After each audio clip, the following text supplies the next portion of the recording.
ನಮಸ್ಕಾರ. ಕನ್ನಡ ಒನ್ ನ್ಯೂಸ್ಗೆ ಸ್ವಾಗತ. ನಾನು ನಿಮ್ಮ ಭಾಗ್ಯನಾರಾಯಣ ಬುಕ್ಕವರಪು. ಜಾತಿ ಅನ್ನೋದಿದೆಯಲ್ಲ, ಅದರಷ್ಟು ಕೊಳಕು, ಕ್ರೂರ, ದೌರ್ಜನ್ಯ ಭರಿತ, ಅಮಾನವೀಯ ಏನು ಬೇಕಾದ್ರೆ ಹೇಳ್ಕೊಳ್ಳಿ, ಅಂಥದ್ದು ಜಗತ್ತಿನಲ್ಲಿ ಎಲ್ಲೂ ಇಲ್ಲ. ಅದನ್ನ ಹುಟ್ಟು ಹಾಕಿದವರು ನಾವು ತಲೆಯಿಂದ ಹುಟ್ಟಿದೀವಿ ಅಂತ ಹೇಳ್ತಾರಲ್ಲ, ಅಂಥ ನೀಚರು ಈ ಜಗತ್ತಲ್ಲಿ ಎಲ್ಲೂ ಇರಲ್ಲ.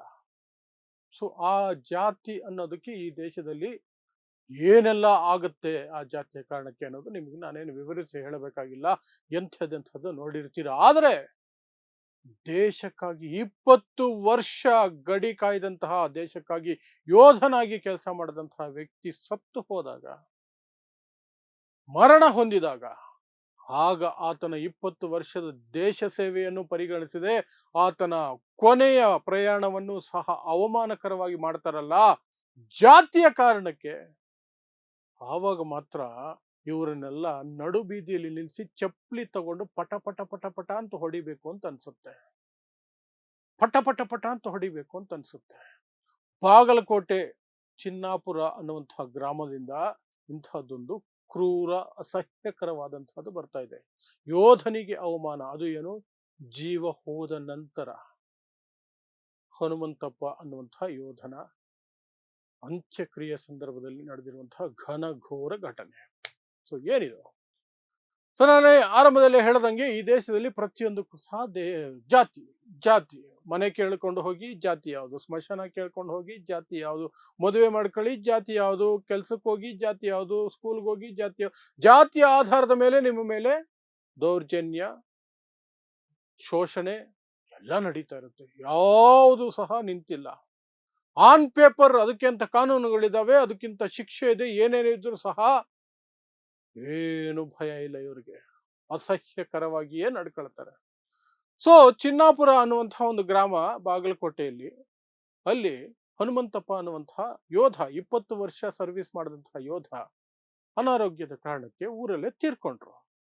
ಯೋಧ ತೀರ್ಕೊಂಡಿದ್ದಕ್ಕೆ ಅಲ್ಲಿನ ಸ್ಥಳೀಯ ಯೋಧರು, ನಿವೃತ್ತ ಯೋಧರು, ಆರ್ಮಿ ಎಲ್ಲರೂ ಸಹ ಗೌರವ ಸಲ್ಲಿಕೆಗೆ ಅಲ್ಲಿಗೆ ಬಂದಿದ್ರು. ದೊಡ್ಡ ಸಂಖ್ಯೆಯಲ್ಲಿ ಜನನೂ ಬಂದಿದ್ರು, ಸಂಬಂಧಿಕರು ಬಂದಿದ್ರು, ಎಲ್ಲರೂ ಬಂದಿದ್ರು. ಆದ್ರೆ ಅವರಿಗೆ ಕುಡಿಯೋದಕ್ಕೆ ಒಂದು ಗ್ಲಾಸ್, ಲೋಟ, ಬಾಟಲ್ ನೀರು ಸಿಗ್ಲಿಲ್ಲ. ಕಾಸು ಕೊಡ್ತೀನಿ ಅಂದ್ರು ನೀರಿಲ್ಲ, ತಿಂಡಿ ಇಲ್ಲ, ಜ್ಯೂಸ್ ಇಲ್ಲ, ಏನೂ ಇಲ್ಲ. ಯಾಕೆ? ಎಲ್ಲ ಅಂಗಡಿಗಳು ಬಂದ್. ದಲಿತರು ಸತ್ತೋದ್ರೆ, ಅಸ್ಪೃಶ್ಯರು ಸತ್ತೋದ್ರೆ ಅವ್ರನ್ನ ಹತ್ರ ಸೇರ್ಸಲ್ಲ, ಅವ್ರ ಜೊತೆ ವ್ಯಾಪಾರ ಮಾಡಲ್ಲ, ಅಂಗಡಿ ಮುಚ್ಚಿರ್ತೀವಿ ನಾವು. ಸತ್ತೋದವ್ರ ಜೊತೆ ಇನ್ನೊಂದಷ್ಟು ಜನ ಸತ್ರು ಪರವಾಗಿಲ್ಲ, ನಮಗೆ ಜಾತಿ ಮುಖ್ಯ. ನಮಗೆ ತಲೆಯಿಂದ ಹುಟ್ಟಿದವರು ಈ ಮೌಢ್ಯವನ್ನ ಬಿತ್ತು ಬಿಟ್ಟಿದ್ದಾರೆ, ಈ ಅಸಹ್ಯವನ್ನ, ಈ ಕೊಳಕನ್ನ ಬಿತ್ತು ಬಿಟ್ಟಿದ್ದಾರೆ. ಅದೇ ನಮಗೆ ಮುಖ್ಯ. ಸೊ ನಾವು ಅಂಗಡಿ ಓಪನ್ ಮಾಡಲ್ಲ. ನೂರಾರು ಜನ ಕಾಸು ಕೊಡ್ತೀವ್ರಿ, ನೀರು ಕೊಡ್ರಿ, ಕೊಡಲ್ಲಪ್ಪ, ನಿನ್ನ ಕೈಯಿಂದ ಕಾಸು ಮುಟ್ಟಂಗಿಲ್ಲ ನಾನು. ನೀನು ಅಸ್ಪೃಶ್ಯ, ನೀನು ದಲಿತ, ನಿಮ್ಮ ಮನೇಲಿ ಸಾವಾಗಿದೆ. ಅದು ಯೋಧ ಆದ್ರೇನು, ಇನ್ಯಾರಾದ್ರೇನು, ನಮಗದೆಲ್ಲ ಮುಖ್ಯ ಅಲ್ಲ. ನಮಗೆ ಜಾತಿ ಮುಖ್ಯ ಅಷ್ಟೇ. ಜಾತಿ ಜಾತಿ ಜಾತಿ ಜಾತಿ ಜಾತಿ ಒಂದೇ ಮುಖ್ಯ, ಬೇರೆ ಏನು ಅಲ್ಲ ಅಂತ ಹೇಳಿ ಇಡೀ ಹಳ್ಳಿಯಲ್ಲಿ ಒಂದು ತೊಟ್ಟು ನೀರು ಸಿಗದಂತೆ ಎಲ್ಲ ಬಂದ್ ಮಾಡ್ಕೊಂಡ್ರು. ಅಲ್ಲಿದ್ದಂತಹ ಒಂದಷ್ಟು ಯುವಕರಿಗೆ ಸಿಟ್ಟು ಬಂತು, ಪ್ರತಿಭಟನೆಗೆ ಇಳಿದ್ರು, ಪ್ರತಿರೋಧಕ್ಕೆ ಇಳಿದ್ರು. ಆದರೆ ಅಲ್ಲಿರುವಂತಹ ವ್ಯವಸ್ಥೆ ಎಷ್ಟು ಮಾನಗೆಟ್ಟ ವ್ಯವಸ್ಥೆ ನೋಡಿ. ತಹಸೀಲ್ದಾರರು ಮೀಡಿಯಾಗಳಿಗೆ ಮಾತಾಡಿ ಹೇಳ್ತಾರೆ, ಅಂಥದ್ದು ಏನೂ ಇಲ್ಲ, ಅಂಥದ್ದು ಏನೂ ಇಲ್ಲ, ಕಾಸು ಕೊಟ್ರೆ ಯಾರು ಬೇಕಾದ್ರು ಏನ್ ಬೇಕಾದ್ರು ಕೊಡ್ತಾರೆ. ಆಗ ಆರೋಪ ಮಾಡ್ತಿರುವಂತಹವರೆಲ್ಲ ಮೆಂಟಲ್ಗಳ?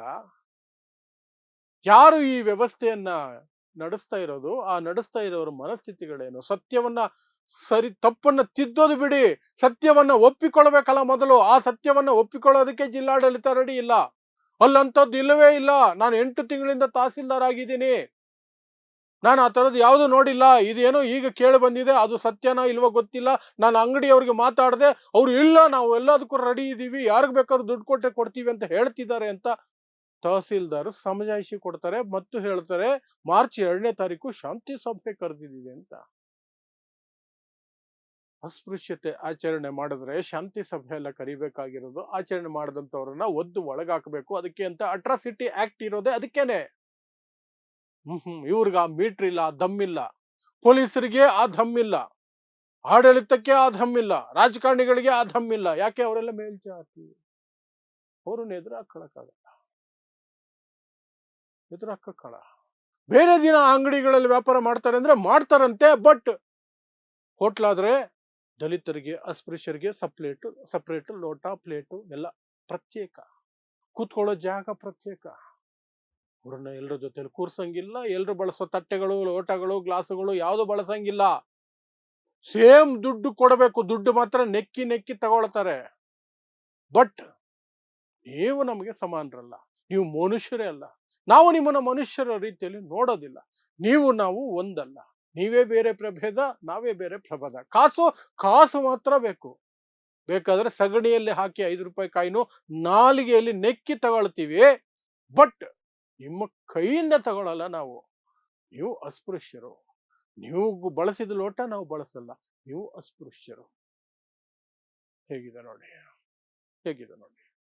ಈಗ ಯುವಕರು ಒಂದಷ್ಟು ಜನ ಗಲಾಟೆ ಮಾಡಿದ್ಮೇಲೆ ಈ ರೀತಿಯಾಗಿ ಸುಳ್ಳು ಬೇರೆ ಹೇಳುತ್ತೆ ಅಲ್ಲಿನ ಜಿಲ್ಲಾಡಳಿತ. ಸರ್ಕಾರಗಳು ಸತ್ತು ಹೋಗಿದ್ದಾವೆ, ಸಮಾಜ ಸತ್ತು ಶತಮಾನಗಳೇ ಆಗಿದೆ ಈ ದೇಶದಲ್ಲಿ. ಎಲ್ಲ ಮನಸ್ಥಿತಿಗಳು ಸತ್ತು ಶತಮಾನಗಳೇ ಆಗಿದ್ದಾವೆ.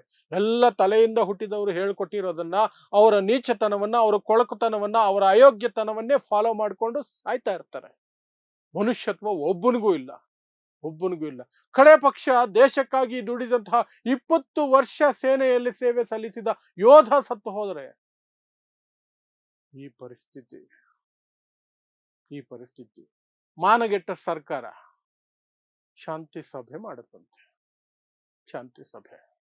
ಶಾಂತಿ ಸಭೆಯಲ್ಲಿ ಏನಾಗುತ್ತೆ ಅಂತ ನಾನು ಹೇಳ, ದಲಿತರನ್ನ ಬೆದರಿಸ್ತಾರೆ. ದಲಿತರನ್ನ ಅಡ್ಜಸ್ಟ್ ಮಾಡ್ಕೊಂಡು ಹೋಗಿ, ಊರಲ್ಲಿ ಶಾಂತಿ ಇರುತ್ತೆ. ಹಿಂದೆಯಿಂದ ನಡ್ಕೊಂಡು ಬಂದಿರೋ ಸಂಪ್ರದಾಯ, ಅದನ್ನ ಇದ್ದಕ್ಕಿದ್ದ ಹಾಗೆ ಮುರಿಯಕ್ಕಾಗೋದಿಲ್ಲ, ಅರ್ಥ ಮಾಡ್ಕೊಳ್ಳಿ ಅಂತ ಈ ಅಧಿಕಾರಿಗಳೇ, ಈ ಪೊಲೀಸರೇ ದಲಿತರಿಗೆ ಹೇಳಿಕೊಡೋದನ್ನ ನಾನು ಬಹಳ ಕಡೆ ನೋಡಿದ್ದೇನೆ. ಅದನ್ನೇ ಇವರು ಶಾಂತಿ ಸಭೆ ಅನ್ನೋದು. ದಲಿತರು ಎಲ್ಲ ಮುಚ್ಕೊಂಡು, ಬಾಯಿ ಮುಚ್ಕೊಂಡು ಅನುಭವಿಸ್ಕೊಂಡು ಇರಿ ಅಂತ ಹೇಳೋದಕ್ಕೆ ಒಂದು ಸಭೆ ಮಾಡ್ತಾರೆ. ಅದನ್ನ ಶಾಂತಿ ಸಭೆ ಅಂತ ಕರೀತಾರೆ ಬಹಳಷ್ಟು ಕಡೆಗಳಲ್ಲಿ. ಇಲ್ಲೂ ಅದೇ ಆಗುತ್ತೆ ಅನ್ಸುತ್ತೆ. ಯಾಕಂದ್ರೆ ತಹಸೀಲ್ದಾರ್ ಹೇಳಿರೋ ಹೇಳಿಕೆ ಇದೆಯಲ್ಲ, ಅದು ಅದನ್ನೇ ಸೂಚಿಸ್ತಾ ಇದೆ. ಅಲ್ಲಿ ಏನು ಸಮಸ್ಯೆ ಇಲ್ಲ, ಎಲ್ಲರೂ ಒಳ್ಳೆ ಮನಸ್ಸಿನ ಜನ, ಮೇಲ್ಜಾತಿ ಅಂತ ಕರ್ಸ್ಕೊಳ್ಳೋರು ಅಲ್ಲಿರೋದು. ಏನು ಸಮಸ್ಯೆ ಇಲ್ಲ, ಊರು ತುಂಬಾ ಒಳ್ಳೆ ಮನಸ್ಸುಗಳಿದಾವೆ ಅಂತ ತಹಸೀಲ್ದಾರ್ ಸಮಜಾಯಿಷಿ ಕೊಡ್ತಿದ್ದಾರೆ.